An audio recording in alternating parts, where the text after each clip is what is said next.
Hello and welcome to the first Q&A of 2022.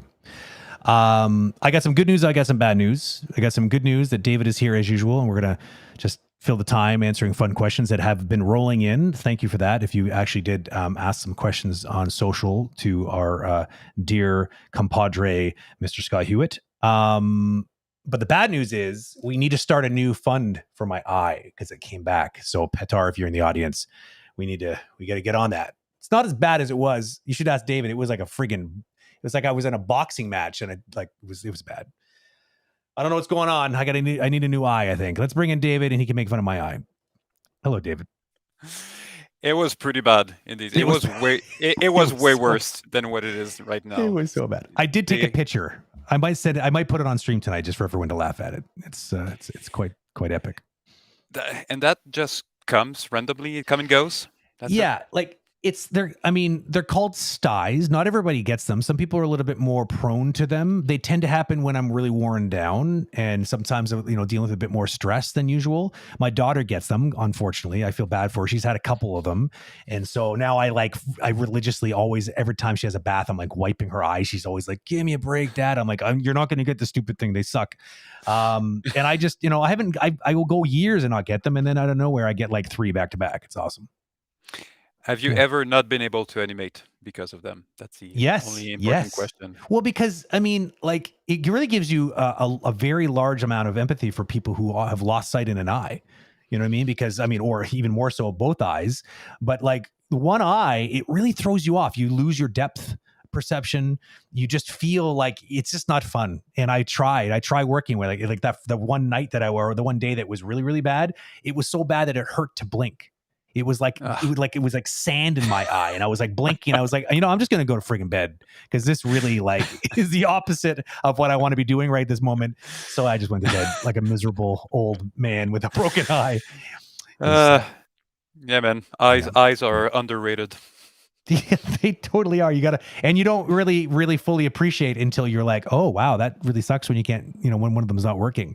And then, being in a visual those are the moments you think, man, what would I do if what would I do other than just sit there and be mad and angry at the world because I can't do it, all these things that I love, Yeah, you would start to hear every little possible noise there's around you. That's right. And you would hear the animation. Exactly. You would hear the colors, Brent. That's what would happen. Yeah.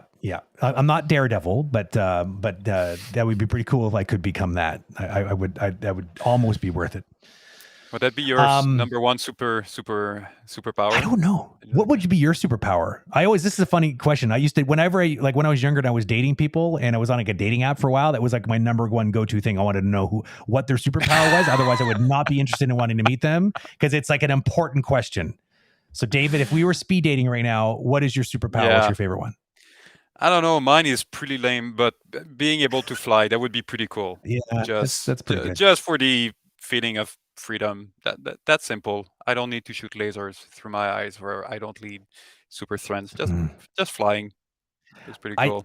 I think teleportation. Like if I could do like the Doctor Strange, I think that would be my thing. That would be my jam. Just be able to go wherever you want. Transdimensional, Yeah, but then I would break the universe for sure. That's the only problem. You teleport yourself in the middle of the wall, and that's the end. Yeah, that's it. It'll be like I get my power. My first thing I do is I end up in a wall, and then I'm like, oh, that was unexpected. Speaking of Doctor Strange, have you seen the trailer for the new Doctor Strange? I have not yet. Okay, no. Well, do you know who Sam Raimi is? Are you as big a nerd as I am? Okay, good. So Sam Raimi, the director of Evil Dead, and then of course went on to direct Army of Darkness, one of my top favorite movies. He's making the next Doctor Strange movie. What? He's directing Marvel movies now? I don't know where that came from, but it's genius, and take my money. I'm definitely going to go and I'm going to watch the hell out of that movie. So yeah, Doctor Strange. Come to the theater near you. I'm gonna definitely go and make a point of watching that movie. I'm hoping hoping that Bruce Campbell makes a cameo because that will just make my whole year. So hopefully, Bruce Campbell is of course the main actor in Evil Dead. He's Ash, I don't know if I can't believe I haven't watched it, but there was a TV series. I think it was a Netflix series. It was like the Evil Dead, or it was Ash versus the Army of Darkness or something like that. I hadn't watched even one episode. I don't know why. No. It's funny. I'm just thinking about it now for the first time. Weird. Yeah. I haven't seen it either. Well, hey, do we have questions? We have Or lots. Is that what we're supposed to do? King, I don't know baby. anymore. Well, that was just pillow talk, baby. The master of the one-liner. Yeah, we got some questions. Let me dig them up. And of course, as usual, chat. Hi, chat, by the way. We will be taking questions today, too. So if you do have a question for us, if we sort of whet your appetite for questions and answers with some of the sort of primers that came in over socials, just drop it right here in chat. We will get to it. Just make sure, we'll try.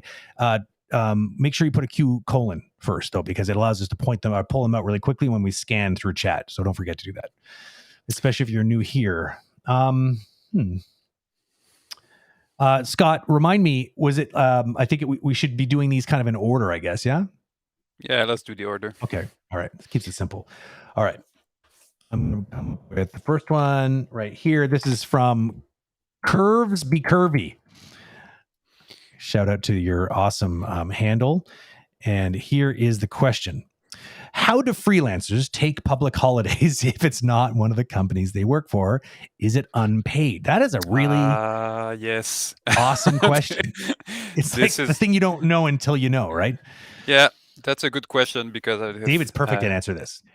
Yeah, and every new project that we do with Agora, it's the same question, and it's a question that is coming both from freelancers and studios. No one knows. Oh, yeah, nobody knows. Apparently, you're the only one who knows, David, and so you're the nexus at the center of this question. Please enlighten us. Yes, I mean, in general, as a freelancer or as a independent contractor, you are not paid your holidays, so they would be like unpaid days off. That's it. Now, I think the question here is more like, well, I'm in Quebec, and what about Saint Jean Baptiste? I mean, I don't want to work. It's une bonne question. Exactly. So, but I'm working for an American studio, and they don't care. Usually, what happens is that I would let them know ahead of time. Hey, guys, by the way, June 25th, it's Saint Jean Baptiste. It's our national holiday. I'm not going to work. I'm letting you know 5 weeks ahead of time. I'm going to take this day, and I would say 90% other that it's 95% of the time they'll say if it's ahead of time enough. Don't tell it the day before, that won't go well, but ahead of time it's fine, and then it's your decision. Are you going to take it as unpaid leave, or you're just going to do more hours before or after to compensate for those hours that you haven't work, assuming that you're on a flat rate. By the way, that's the same thing for the other way. If I work for an American client on the 4th of July, they will sometimes they just take for granted that all the world is on vacation during that day, and you kind of remind them that I can work. There's no so if they sometimes they'll be like already celebrating and say, you know what, take your day, we're going to pay for it. And if it's the case, take it. Or they might accept that, okay, fine, just continue to work and we'll see you on Monday. Or since there's no one there to give you, feedback or support or whatever, you'll have a mutual agreement that, okay, I'm also going to take my day, and if it's not my holiday, and I'm going to give back those hours either before or after. But yeah, as a freelancer, and sometimes it can come as a surprise, especially for freelancers that do it the first time. But your sick days are not usually not paid for. The holidays are not paid for. The vacation is not paid for. You don't have bonuses. You don't have insurance, and this is why freelancers in general are going to charge anywhere between 10 and 20% more than their normal employee salary to compensate for all of it. Because when you add everything up, it varies from a company to another, from a country to another. Do they have insurance and whatnot? But in general, 10 to 20% more to what you would charge an employer is what you're going to charge as a freelancer to compensate for all those perks that you're not going to have. Yeah, I'm glad you made the comparison there because I think the Jean-Baptiste holiday here in Quebec is equivalent to the July 4th. It's very religious. It's like, I don't mean actually religious. I just mean that they're quite serious about making sure that they have that day off. Otherwise there would be quite literally riots in the street. So you really need to make sure that your average American gets their July 4th off and your average Quebecois guy and girl gets their freaking their Jean-Baptiste off. Otherwise, Yeah, you don't want to work when you're hangover. That doesn't work. That just those doesn't things are suit not well. very compatible. Yeah, it's true. It is important to note too that it really does depend on the employer. I've worked in scenarios like this where the employer is like, you know what, no problem, you just charge us the day. And they sometimes just do that, but don't expect that. Don't assume it. I think it's a good idea to just make sure that you ask about it. And so, you don't want to be kind of catching anyone off guard awkwardly and then telling them, oh, by the way, I'm not going to be working tomorrow. Don't assume anything. Be proactive about that. By the way, David, it looks like you've eaten a lot of carrots today. That's what your video looks like. It looks like you just you went over to the same tanning salon that Donald Trump used to go to. I don't know what's going on, but it's very bronze.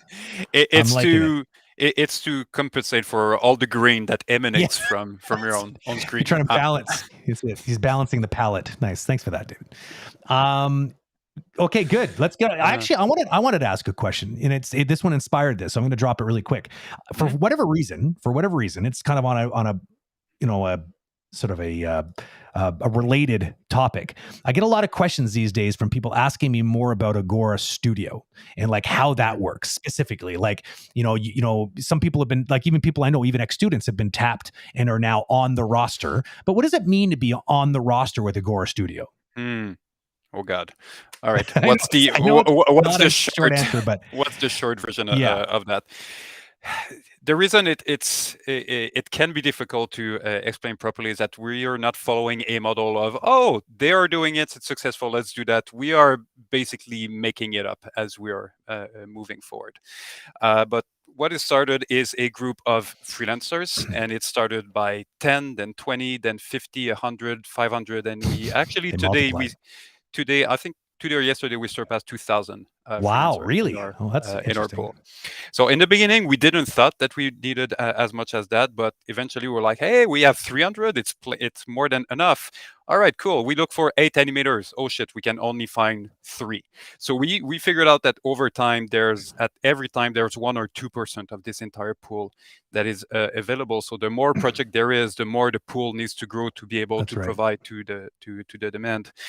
So basically, when people fill an application, there's a lot of question about, okay, let's say you're an animator, let's keep it simple. Okay, how about acting? How about facial animation, action? How about mocap? How about creature animation? What software do you use? Maya, Motion Builder, Blender? What time zone are you into? What are your salary expectations? How many hours a week you can provide? So basically, we have a good idea of everyone's profile. And when there's a new project, we're like, okay, well, those 30 people, 30 animators kind of fit. So we think they would be a good fit for the project. And we think that it's also a project that they'd like to work on. And then we send a availability request to say, hey, we have this project that's going to start 2 weeks from now for 3 months. Are you interested? And basically, we see who's available, who's interested, and then we complete our casting with that. And we just created a new team of 7 animators for this production for X amount of time, and then we move on with the other productions that are coming. So, in a nutshell, what happens when you're in the pool and how to get in a project? It's roughly how it goes. It just sounds like that's not the first time you've tried to describe this. And each time is slightly different. Well, and I think the important thing to note here is because I've actually had questions and I've tried to answer them when they come my way. But I think that the important thing to distinguish here is that you are essentially a freelance. You're a self-employed person that just happens to be on a roster. Kind of think of Agora in a way like an agency that can sort of help connect you to a job in a way. There's a lot more going on than that because there's all this infrastructure and there's like supervisors and it's like a real machine, but it's like a crowdsourced machine in many ways. And so you're not suddenly just going to be working like you're not coming in there and getting a salary job. You're just getting I've actually compared it to like Uber drivers in a way because it's kind of like that, right? It's like they're available, and if they're out driving and they're in the neighborhood next to a call, in other words, they're a suitable match, they get the call. And I think the tricky thing is the patent pending magic to what Agora does is that casting process. It's like they perfected it over the years. It's a database, but it's also like full of like broken down with skill level, and like there's a comprehensive sort of process to be able to make sure they make good matches.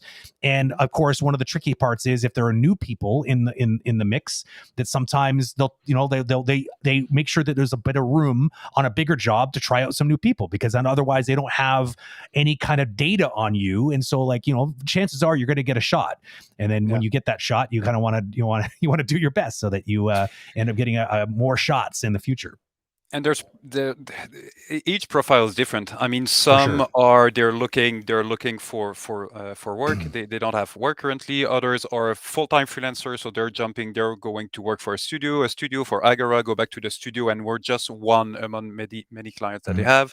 There's others that are already employed full-time, but they have an agreement with their employer that they can provide 10, 15 hours on the side, so sometimes they can contribute to some project. There's others that are like, you know what, I don't want to freelance now, I'm good, but maybe eventually one day. So keep on sending me opportunities, and maybe one day it's going to. So from the person that is eagerly waiting to the person that is like, please don't contact me now, but maybe in the future. Totally. And with everything in between. Yeah. It's a mixed bag. And at the end of the day, you just end up, what's nice about it was this cross section of all these different profiles. You can, have and the bigger the library gets, the bigger the roster gets, the easier it is to make sure you put a team together of the right people. Right. So, and it just happened naturally because in the beginning, when we started, I mean, it was a side thing for all of us. We had no studio, we had no employee, we had no interest. So it's just like, well, what's the solution? We have friends that can do a couple hours on the side, and that's what they did. And this is how we said, okay, well, we have no choice. Let's start with a pool of freelancer to allow us to take project, and that just grew out of this necessity more than anything. Yeah. I'm not going to ask this question today because it's related and I don't want to steal all the time, but next time we have a Q&A, we'll ask the question and we could discuss what's the relationship between Agora Community and Agora Studio, because people ask me that question all the time too.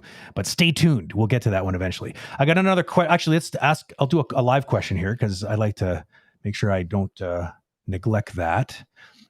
This one's from our very own Miss Plant. Question. This one is, it's notable that it is from her upstairs neighbor, not a friend, not her sister or brother or mother. It is definitely her upstairs neighbor that wants to know this question, or the answer to this question. How do you make that leap from I can move things well to I can move things well and craft a convincing performance? How do you develop your sense of storytelling? Asking for my upstairs neighbor.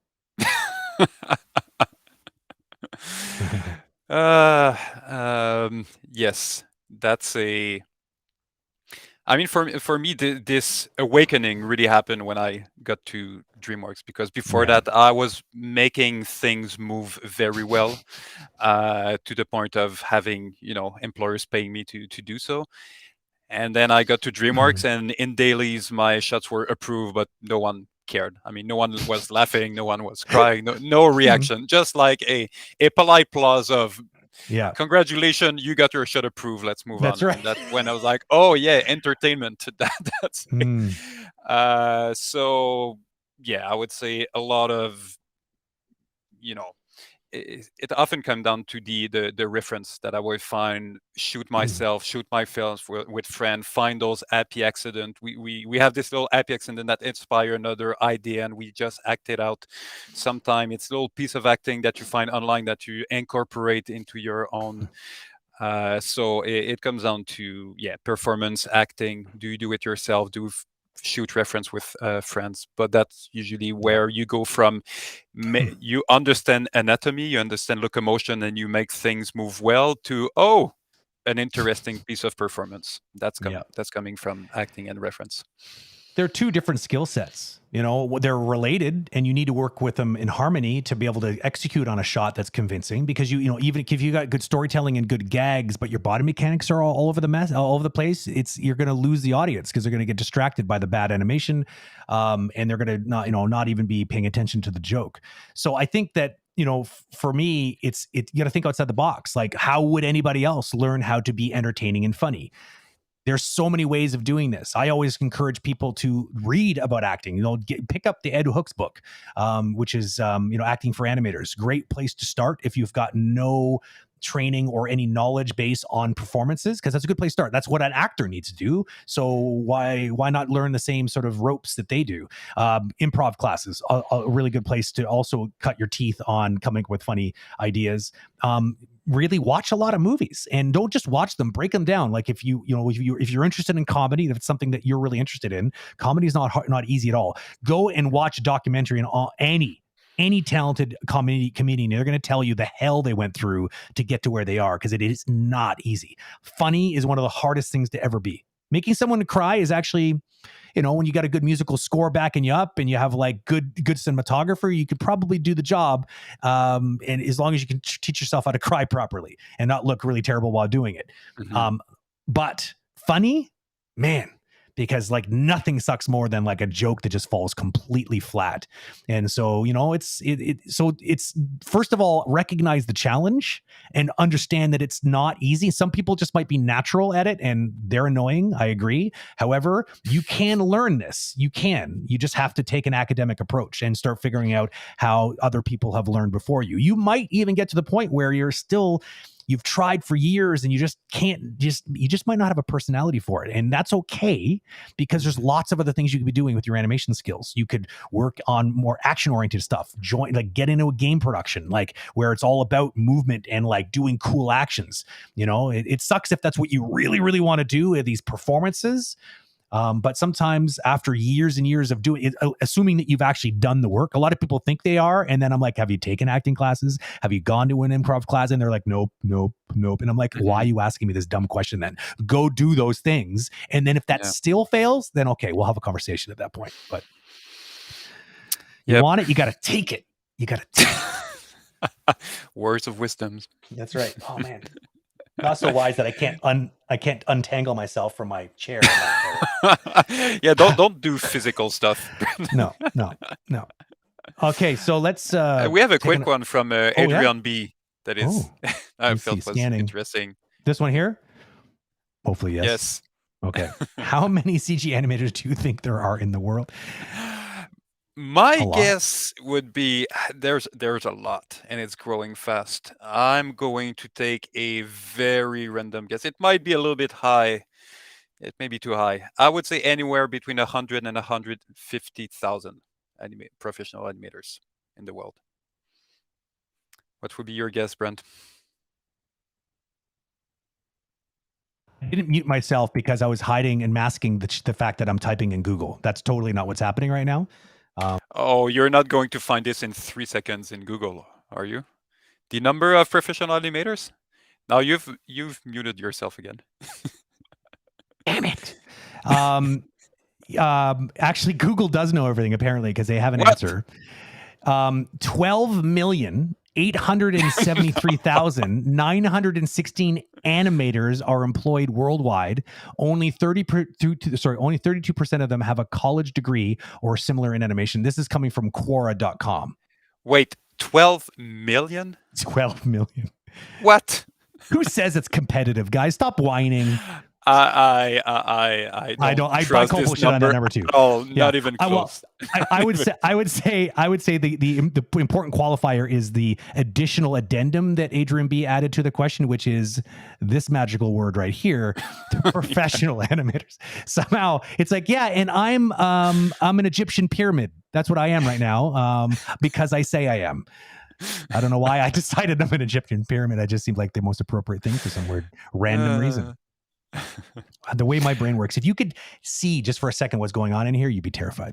No, there's way too much going on in there at once. It just sounds like a lot of yelling. 12 thoughts all trying to scream at the same time. You don't want that does sound like, I think you're right. What about Taha_CTW? Just had one as well. Let's see.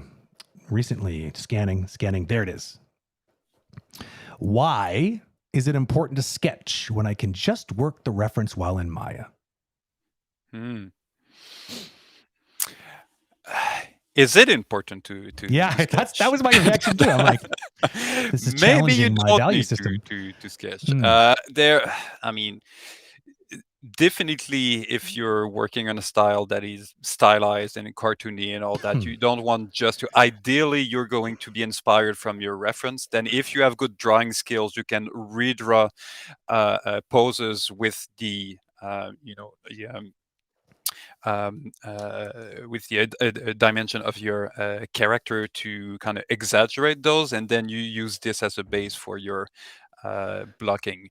But sketching sometimes, but some characters or creatures or might make no sense to. I mean, you are a little animated lamp. Maybe you don't want to act it out. I mean, maybe you don't need to, and you're just going to sketch. I would say sketch is one of the 10 tools you have in your toolkit to kind of prepare and craft a performance. So, do you need to use it? No. Is it useful to use it at that time? Yes. It depends what you're going for. I think it depends on who you are too. Some people just think like this. Some people like to physicalize it in front of a camera. Some people hate that because they don't feel like they're comfortable in front of a camera. So they think they do their thinking on paper. And other people, like there's so many different, some people, I've even seen people do it with GI Joes and like figurines where they kind of like just act it out. Like they almost just need a way of visualizing it in some way. But I think it really just, it's a very personal thing. And I mean, I would say this though. I think the reason why some people swear by it is because it forces you the same way that like, people say that it's when you're reading or when you're listening to someone like give a lecture, it's a good idea to take notes. It's not that you even have to go back and read those notes, although sometimes it's important, especially if you're in class and you're going to be quizzed on the stuff. But sometimes it's just the mechanical nature of acting on the knowledge, it has a better chance to retain itself in your mind. So I feel like something about the mechanical process of sketching out an idea, it allows you to, it just activates parts of your brain that would otherwise just sit there being dormant. I think that's probably part of it. We're going to have somebody on soon who's actually a college instructor of mine who's very dear to my heart. His name's Werner Zimmerman. We have him on the slate somewhere coming up in the next couple months. He taught life drawing at Sheridan College. And one thing that I always thought was awesome that he used to talk about a lot, he forced us to draw the hell. And we're in animation, right? And we did a lot of life drawing. It was really big back then in 2D because they knew that, we weren't doing it with a computer. So they needed to train us to be draftsmen. Otherwise, we wouldn't be able to do anything. It would be like being completely computer illiterate and then expecting someone to be able to animate on a computer. It would be the same thing. He used to force us to draw the hell out of skeletons. And some people they're like, I don't get it. Like, why? His point was that that studying skeletons forces you to understand the structure of the human form, what's underneath it. And so when you're drawing someone, you want to be not just drawing what you see, but drawing what's truly there. And how can you know what's truly there? It's like it gives you X-ray vision, basically. So I think that sketching also does that. It allows you to kind of connect a bit more, and it makes it more visceral for you, and maybe activate some people's minds the way that they need to be activated to really truly be great at blocking out a scene, for instance. Yeah, and it just looks cool for all the others around that are not able to sketch well. So. Well, it looks cool and also just makes everyone, furious because they hate the fact that they suck at drawing, and then this one asshole is really good at it and is like, show off. Yeah. We had another one, a couple rolling in right. We actually have 3 or 4 ones. Yeah. I mean, going. Yeah, that's no point in digging into the backlog because, let's do it. We have one here from Nelson KG93. I think this is the first time you've asked a question. If it isn't, then I apologize. But you have a pretty standout name here. I would probably remember it. Do TV animators mainly use preset poses and focus on the in-betweens, or are presets mainly for mouth shapes? Well, that's a really good question. That's a good question. And it changed from one production to the other. Yeah, it really does. And my information might be outdated because I did a lot of TV work back in the 2D days. I did work in 3D television productions. Don't get me wrong, but it's been a long time. So let's just say that a pose library, whether it's a pose library of poses, of end poses, or facial expression or phonemes, it's always a good practice to have. Whether you're on an animated feature or TV, it doesn't matter. It's not because you need to go fast that it's better to have it. Ideally, you have it no matter what. One of the usually production that don't have it is often because they didn't had time, or they did Yeah. not took the time to do it in Yeah. Or pre-production. they don't know Why? what they're doing. Because there's not enough Yeah. budget, because it's too ambitious, because the rigs arrived too late, because there's been a change of design, whatever the reason, they just didn't have the time, or they did not took the time. And that's the same for TV or feature. So, I mean, would it be even more important in TV when you need to go fast? Yeah, of course. But do you have more pre-production time because you're in TV? No, you don't. You have, either the same budget or much less to produce a lot more of content. So it's not because you work on TV series that you had the time in pre-production to build all of those libraries. Ideally, this is something that would be built during the production. So let's say on the first 2 episodes, you have a system that each animator is going to be, okay, I did this mouth shape, I did this facial expression. And then you have maybe supervisors that are going to be more in charge to filter and double check what goes in the library that everyone is going to use afterwards. But yeah, when you're working on TV, and let's say you have 30 seconds a week to animate, usually, yes, you focus on key poses. You do a good job at making stuff move well under between those poses, and that's it. You need to move on. So yeah, it was a long answer to this one, but it's important for any production, not just TV. Yeah, I agree. At the end of the day, we have to always remember that this is an art form, but it's also a business, and it's that sort of that junction between art and commerce that's always a little bit tricky to deal with. And so productions need to be very clever at making sure that they don't make the lives of their artists miserable. If that's at least hopefully part of the plan, and making sure that they're not cutting corners that are going to show up in a negative way in the final production. So by pre-preparing a library, this is key. Like, this is the way it was even back in 2D, right? Like there was economy was always a main thing. This is what gave birth to a lot of even forms of animation, like UPA, like Pink Panther like stuff. For the Flintstones, they had a very sort of certain style where they would like it's all about reusing as much as possible. They would even have many frames where the body just stayed static and it was just a held cell, and they were moving only just the body parts. This was something that started as an economic sort of a maneuver to kind of make build efficiency and economies into the process so that they could mass produce these shows. And make them quick as well, because it was a television series. So people were expecting to see these like every week.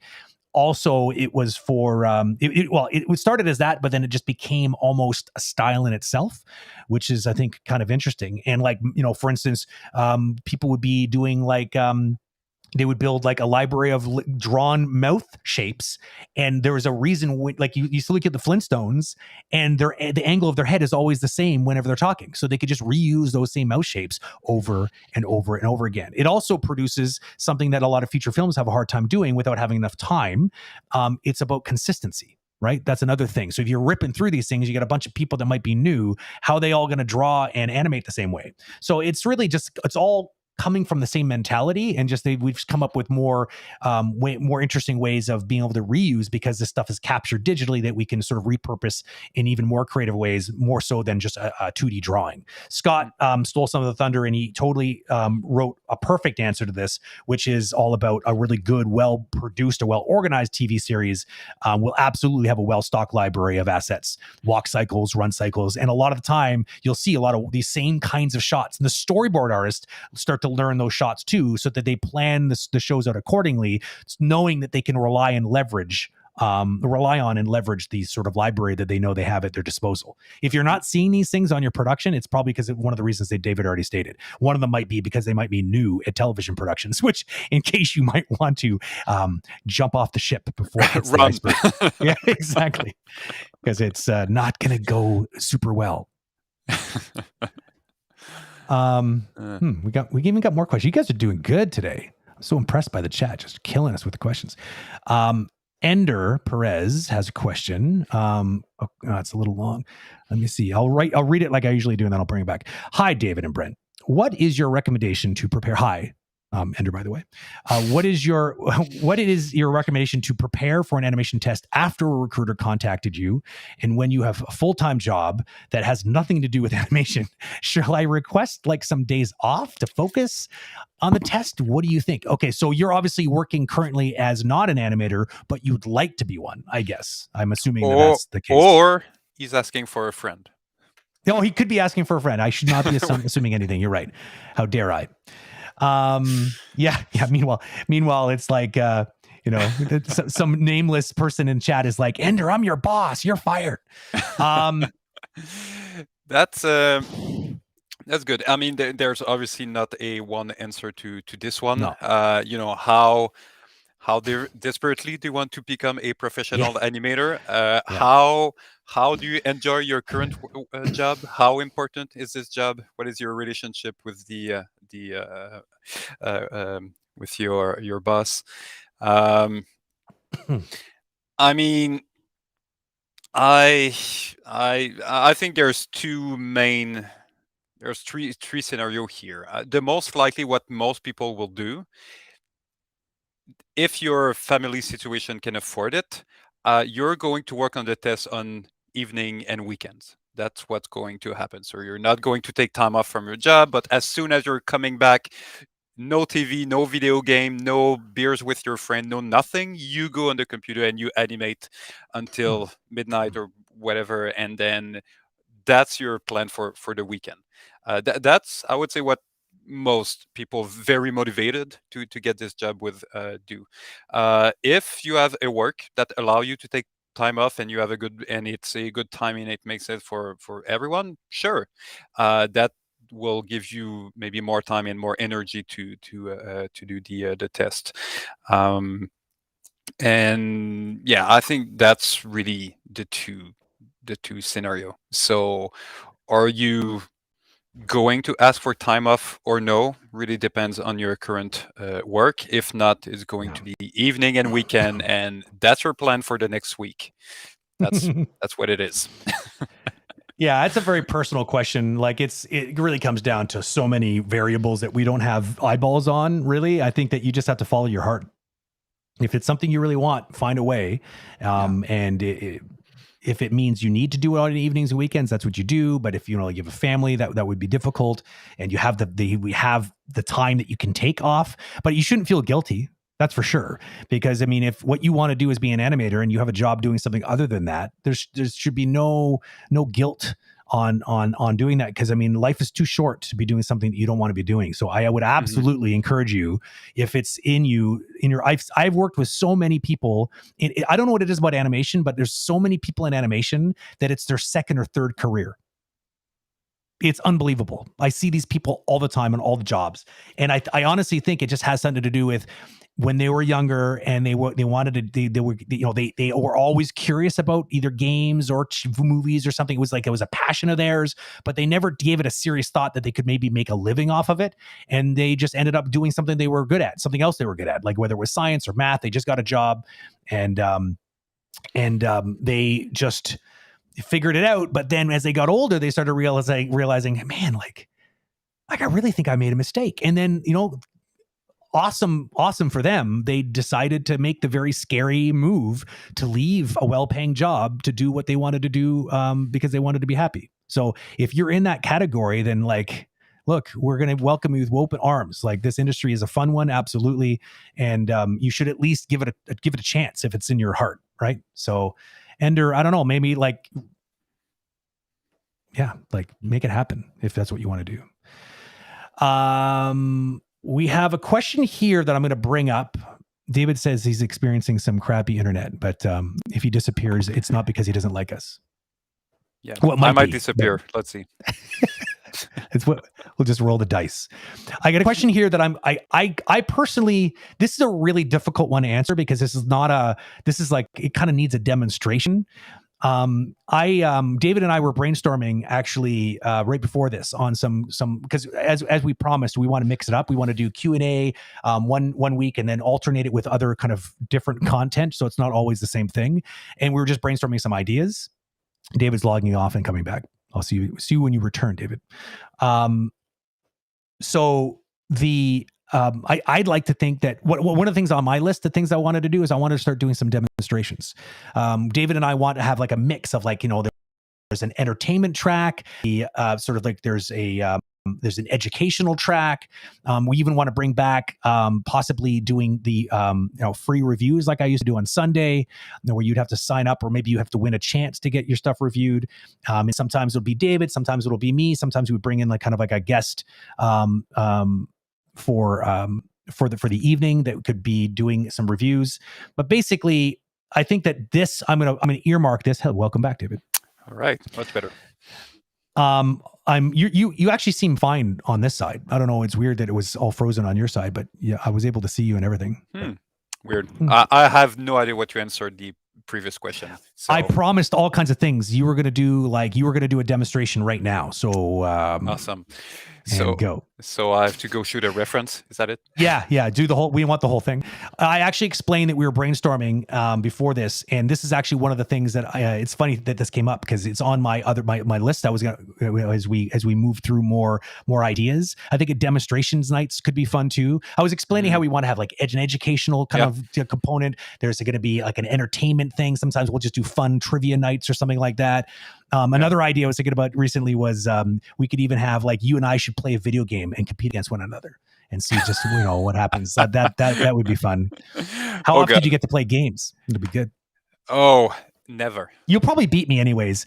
Did ever I tell you guys the story of the day we all went? It depends what kind of games, but okay, here we go. This is where David's going to pretend to be modest. So we went. I think I can't remember if I told you this story online before, but if I have, then I apologize. But if you haven't, this is a good one. When I was working at IDOS, David thought it'd be really cool to like as a team bonding experience to go to a park and play frisbee golf. And so yeah, we all went. Frisbee golf seems fun. It's something we do every once in a while. And I mean, David, as far as I know, isn't some sort of league frisbee golf champion. He's probably only played like 10 times in his life. He friggin' destroyed everybody. This guy, it's like he couldn't miss the friggin' stupid chain thing that you put it in. And we're just like, who is this guy? So yeah, even though David doesn't play games, he'll probably still mop the floor with me, and I'll be like sulking in a corner by the end of the night. So it should be fun no matter what. Please do come by and watch that. I retired after that game. I was like, all right, that's it. It's never going to be better. It's like just hang up the jersey I don't even have because there's no point. Shout out to Jocelyn Houdon, who was organizing those. That was cool. That was him. I remember now. Yeah, great guy. It was my second and last frisbee golf game ever. I love it. Amazing. So back on this question, just to wrap it up, stay tuned because I would like this to be, because this is one of my favorite topics, extracting from reference. It's one thing I talk a lot about. And so I would love the chance to do a proper demonstration. So we will advertise it when we do this. This is something I've been wanting to do for a while. So stay tuned. What else we got? All right. Let's try to go through them all. Yeah.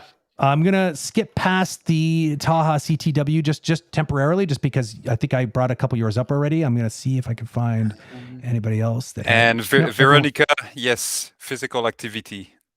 It's a thing that animators do. What? Yeah, I know. What does that mean? Physical activity? What? Like mean gym? Like back in school? I don't know. I'm just kidding. Like moving. Oh, just in general. Moving. Yeah. No, sure. I mean, you can pay and do it with machines, or you can do it home, or you could have like a little shiny ball that you're going to run after with friends. There's many ways to do it, but it's good. Okay, there's 3 more, so I'm just going to go through them, and I'm going to start with Taha. I'm not going to skip over you, because everyone's had a chance anyways. So, question: is it so bad to have only the online animation school degree after high school and no college degree? Asking for me.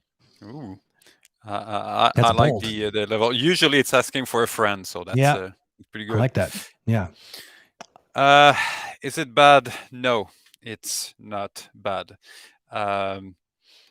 It's funny because we often that's often a topic of discussion.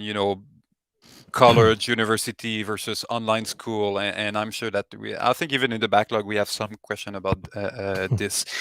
If you're purely looking, what a a degree will help you is to have a working visa in another country, because Mm. government likes to have a proof that you're competent, or basically that the Mhm. studio is not able to find anyone else in their own border, so they Mhm. need to pay a visa to get someone from abroad. And usually the proof for it is not a show reel, it's a little paper on a Mhm. accredited school will say yes, Yeah, he passed. And so a degree is really good for that. That's it. That's the only that's thing. pretty much it. To get a job in our industry, it's going to be all about your show reel, Yeah. about your experience, about your connections, about your reputation. But none of it will be, I mean, if you go to the Gobelin school, yes, you have good chances to be picked up because Mm. of the connection and the quality of your show Exactly. reel, because Yeah. you went to this school. But Yeah. the paper that they give you at the end is not worth Yeah. much. So I would say, why do you want to go to college or university is for the connection, meeting people, partying, enjoying life before going to that's for the Networking. social, yeah, networking. That's what the social aspect of life that is enjoyable, and that can serve in your career. But just to get a job, or to not have a degree or a paper, it doesn't change anything other than having a working visa to go work abroad. That's it. Nope. And I would add to that and say that colleges are really nothing. That piece of paper from a college, well, okay, if you're American, a college is the same thing as our university. So let me just be clear. We have colleges that are like your community colleges, and we have universities that are like your colleges or Ivy League schools. Basically, they're our colleges, otherwise known as community colleges, are really, they're not going to give you that extra boost like David's talking about, like an extra credit for maybe a lawyer to have an argument to make to the immigration to be able to get you on over there. It's really the universities only typically. And another thing to point out, that is only really useful at the very, very beginning and still no guarantee. And what I mean by that is after you have a certain number of years, I think it's like after 5 years of experience, you become a journeyman, I think is what they call it. It's essentially saying it's the equivalent of having a bachelor's degree. And then obviously years of experience after that, they just keep stacking. And so at that point, it doesn't matter. It's only if you were trying to work in a different country right out of school, which often doesn't happen anyways, just because people Yeah. aren't going to spend thousands of dollars for a lawyer to fight for you to come over the, like, how, like, you know what I mean? Like, it's not usually, unless you're like a super hot shot. But if that's the case, if you're really that good, that piece of paper is not going to make the difference. I can guarantee you right now. They have ways to find a way to get you over there by paying the lawyer probably more money or whatever they do. But like David said, if you're going to like L'École Gobelin, and it's really more about you're probably coming out of school with an amazing show reel, and they just want you, and they're going to figure out a way to get you. So I wouldn't focus your energy on that. That's for sure. Scanning. There's 3. Where'd the other one go? Oh, there it is. Wait, I missed one. Oh, okay. Maybe there's only the one. Okay, that's fine. One more. Okay, I thought there was 2 more, but that's fine. We'll do this one here. It's from Adrian B. I'm an animator who just got my very first animation job. Nice one. When did you get it? Would be my big question. And where? I see a lot of people Congrats. taking online animation classes even after getting their first job. Do you think it's possible to have a work-life balance in my position? Asking for a gnome. I can share that because I was and still are part of Animate management team. I would say that probably half of our students were professional animators. I don't know if it represent, and it was, it's been for 10 years now, so I'm sure that the trend moved over time. But taking online classes is indeed something that you will continue to do over time. Is a great way to improve your skill. I mean, often when you start your career, like, okay, I have my first job, I made it, but it's literally the beginning of this journey of becoming better and better and better. And hopefully, as soon as you become better at something, you're not satisfied enough and you try to. So you want to keep an healthy balance, to not being obsessed, to become better at all cost. But yes, that's definitely something that people are doing more and more. That's for sure. You think it's possible to have a work-life balance in my position? So I'm assuming your position is you're already working, and should I take online classes on top of it? Uh, yeah. Again, do you, you know, first question: do you have small kids at home that are waiting for you when you come back? If it's the case, maybe it's going to be difficult to work full time and doing online class. So there might be a timing in life that is better than others. Usually, those that are taking online classes, it's often for a specific, like, I'm a good well-rounded animator, but I'd like to go to Pixar, Disney, or whatever, so I'm going to take a class to perfect my performance animation. Oh, I'd like to go in VFX, I'm going to take a creature animation class. I'd like to do cinematic, I'm going to take a class for motion capture. I'd like to do a little bit of rigging, I'm going. So usually it's not just, oh, I'm going to improve in every direction. There's a goal, and this online workshop is going to get you closer to this goal. So this is something that you should definitely consider if it's possible. If you're in big overtime, and just wait for the right moment. Sometime in Yeah. between project is a perfect timing to do it. Sometime it's if it's a little quiet at work. But yes, just do it, but just find the right timing and the right reason to do it. Yeah, I think that I don't think I can top that. I think it's just really good advice. It comes down to you, and what your aspirations are. But I mean, one thing I would say is getting into an industry like this, you need to accept if you really want to climb the ranks and really go for gold and get to the point where you're going to be getting like working on the kind of shots that you want, when you want, at the place that you want to be at. If you have big, high aspirations, you're going to have to work for it. And it's not the kind of thing where you go to school and then you know everything you need to know and then just do the job. You will do. Most people, they will often tell tales of how the first day on the job, it's like David, like he said, he thought he had it all figured out for the most part. He knew how to move things around, but then it's like his real journey began at DreamWorks when he was surrounded by the elite, right? He was like a big fish in a small pond, and then he jumped into this huge ocean with like all these other even bigger fish, and he's like, holy shite, like I need to there's so much more. And I mean, that's the great thing about getting the job, is that you're going to do some real learning. And it's going back to the point about colleges as well. And it doesn't have to be a brick and mortar school. Like these online schools have amazing communities. If you are going to one of them, you should I highly recommend you try to engage with those communities, because you're going to be doing a lot of great networking with those people. Just ask Veronica. I mean, she has all kinds of great things to say about her time and the friends she's made and the connection she's made over at Animation Mentor. Like, all these online schools have great communities. And they push each other too, and they learn from each other. I remember when I went to Sheridan, I felt like, the college professors we had, they were great. But I really feel like I felt like I learned more from the people around me, because we were like the ones staying late, working on the stuff together, looking what the other person did and learning off of them. And it's so like, I think if you're not ready to be learning forever, basically, then this industry might not really be for you, because there's always going to be something to learn, especially if you have aspirations of, really taking it far. So whatever it takes, everyone's got a different way of doing it. Yep. I think we are 2 minutes shy of our. Oh, we got one last question. We can ring it in to finish off. It's perfect. This one is for you. Oh, is it? Oh, what does it say? Uh-oh. Oh boy. Okay, here we go. Hello. I would like to know what an animator needs to know to start working in the video game industry. Thanks. Hello, Gary San. Thank you for the question. I can't. David's laughing because I'm terrible at pronouncing names. So if I see one that I feel like I can pronounce, I take advantage.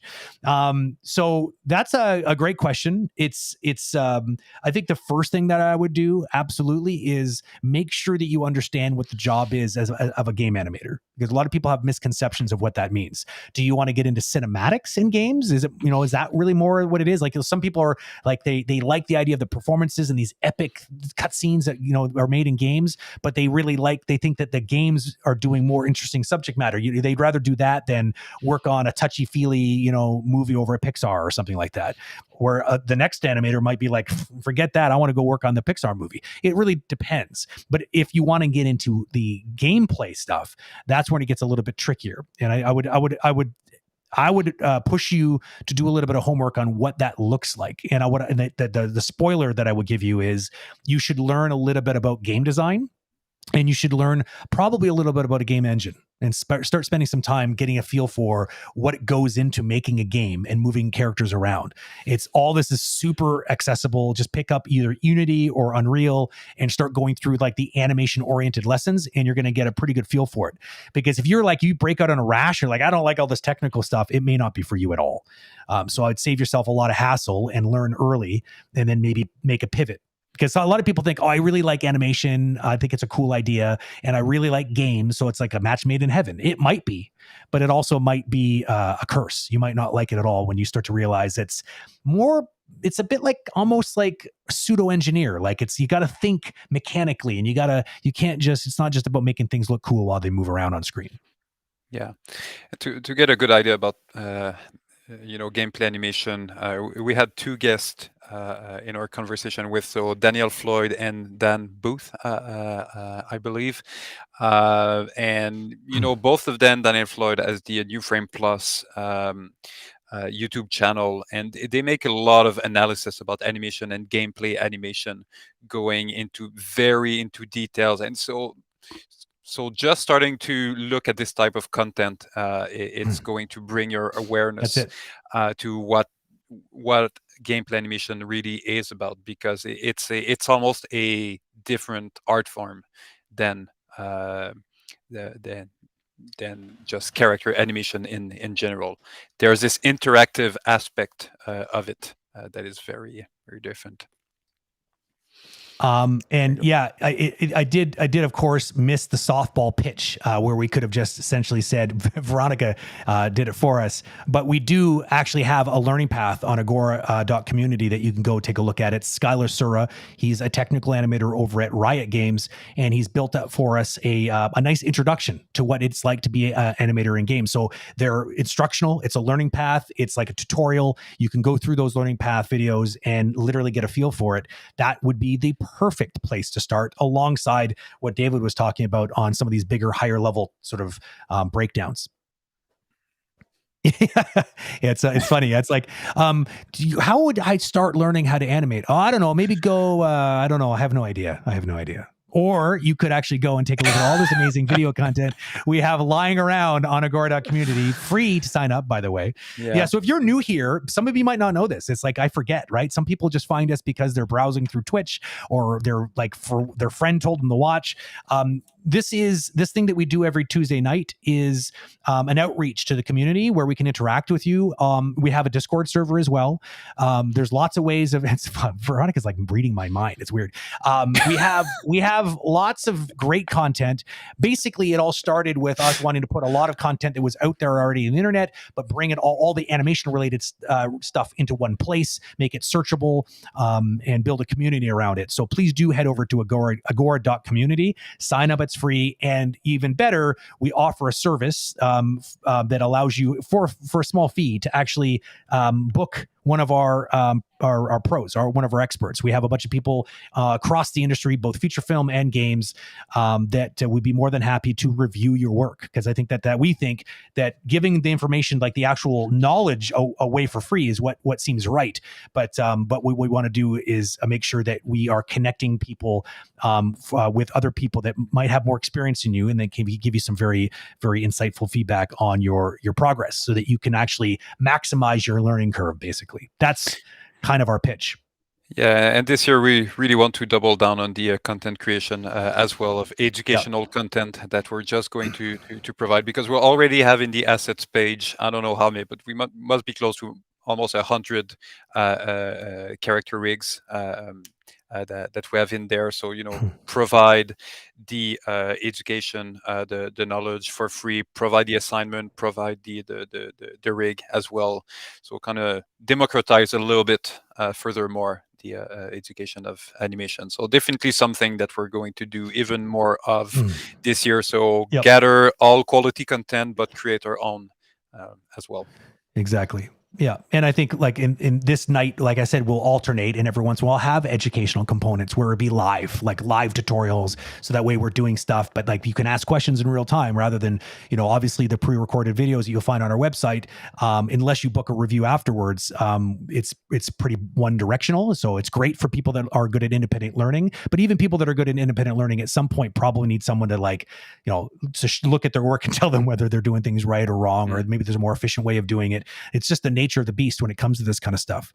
But it depends. It's all optional. But by all means, there's a ton of free content on our site. That's the majority of what we offer. So please do keep coming back, and you can catch us on social as well. As Scott was indicating in chat there, there's always we take all these videos, like even videos like this. If there's little nuggets that we think could be reduced into a nice little bite-sized chunk, they get sent out. They get edited and sent out on like LinkedIn and on Facebook and on YouTube. There's all kinds of places we dump it, but yeah, and there's a podcast too. Wow, we really do a lot of That's crazy. You're making me tired just by listening. We just have as Scott and Veronica that are just like throwing it all there, and you're like, hey, jump, monkey, come on, Brent. Yeah, that's it. Jeez. Okay, well, it is 10:05. This is past David's bedtime. He wakes up at he doesn't even go to bed. I think he goes and closes his eyes for 5 seconds and then gets up. Yeah, so sleeping was so 2021. I'm just skipping it now. Yeah. This was a fun stream. I think me, I do. I definitely need sleep. Otherwise, I get cranky. I'm pointing at everyone. All the people that are left. Sleep is important. Don't follow David's terrible advice. You got lots of time for that. When you're jaded and crusty like David, then you're allowed to not sleep, right? No? I actually go to bed pretty early. You actually have really good sleep patterns. Where I, on the other hand, do not. I'm trying to get my 6 hours of sleep, but 6? Is that all you get? I'm trying, but usually I'm closer. 7's supposed to be the sweet spot. 7. No, not for me. I mean, 6, I'm well rested. 5, I would say, is closer to my 5.5 is maybe my average, but after 5 hours, I'm fine. I will physically wake up without an alarm. Wow. After 5. You're like a friggin' android. He's a Cylon, everybody. Don't trust him. I don't know. It's just what it is. I can operate with 5 hours of sleep. Don't get me wrong, but like enough of those days in a row, and then that's when you get grumpy Brent. I've seen grumpy Brent after 5 hours of sleep, and it's not pretty. No, it's just not pretty. No. Nobody should see that. And this is why this stream is not at 7 in the morning. When all. That's right. And maybe just to end with this week, we'll definitely fill the calendar with all the upcoming event for our Tuesday stream. Stay tuned. So stay tuned for that. Oh yeah, and if you are new, one last little note there. So David says we fill the schedule on our page. You'll go to if it's Agora.Community/live, you'll actually end up on our live page. You can actually watch this broadcast live right there if you wanted to. We kind of host a Twitch applet there, so you're kind of watching it through Twitch anyways. And if you want to comment from there, you can, but you have to log into your Twitch account via our website. It's all cool. It's definitely a way that a lot of people do it. But underneath the live window, you will find the schedule. But you can also subscribe to our Google Calendar, where we actually tend to post the streams there as well. Also, fun note, you'll see a bunch of our affiliates, like friends of Agora, basically, that are also often, usual suspects in our streams, like the people like Sir Wade and JD Haas. All these people, their streams are also there. So if you're ever browsing around, you might actually get notified, even just being on our site, that one of your favorite streamers is going live, and you can watch it from the comfort of our very own website. Okay, well, David, it was fun. I think I missed everybody, including you, because this was a very energizing stream. It was very fun. Yeah, that was pretty cool. Let's do that again. Let's do it again. I'll see you later. Get your 5 hours of sleep, you maniac. And I'll see you on the next one, David. Cheers. All right. Take care, guys. Bye. So that was officially our first 2022 Q&A or Tuesday stream. We did have a stream last week with Steve Shapowski. I almost didn't say it properly. That was a really interesting stream. We got a lot of feedback on that one because he was really digging into like some really awesome backstories as what his journey has been like. What a very interesting character. I would recommend that you go check it out if you missed it. You can always see our past streams on the Twitch site. They're always just sitting there right after the stream with like about minutes afterwards. And Scott is usually pretty good at getting around to post them on our own library on Agora.Community as well. We were really backlogged for a while, but because Scott's awesome, we're I think pretty much caught up these days. And we have a stream this week with actually an old friend of mine from Toronto. His name's Kai Union, and he is a very talented artist who actually started out. He comes back. He's ancient like I am. I met him on my very first job in Toronto at a studio called Canuck Creations. And he was a background painter when we used to do it all, like literally watercolor on paper, if you can believe it, for television series and video game productions and feature films. Since then, he actually went back to learn 3D like I did. And he even went to the same school as I did, Centennial College in Toronto, and ended up over at in Montreal. He was the one that lured me over to Montreal for the first time to work on Cayenne of the Prophecy, which was where David and I almost met because he was working on a similar production right across the street. And now he's actually working at Ubisoft, and he's been there like pretty much forever. He started as an art director, then he moved into animation directing, and he's actually moved back to thinking to art direction. I think, don't quote me on that because I haven't got the most up-to-date information on Kai, but definitely he's seen many, many things. He was the animation director on For Honor. For those of you that are fans out there, which is a very, very interesting animation milestone game because it was one of the first projects that Ubisoft used motion matching for. If you know what that is, then you might want to tune in because he's going to probably talk all about it on our stream this week. It's Thursday, I believe. I'd have to check the actual calendar here really quick to find out exactly the time. Give me 1 second. I would say I'm going to have this ready, and then I never do. It is at 8 o'clock Eastern Standard PM. So that's where we will have our little chat with Kai. So hopefully I'll see some of you there. If not, you know where to find it afterwards. Have a wonderful rest of your week. Stay animated, and welcome to 2022. Keep it real. Stay safe. Cheers.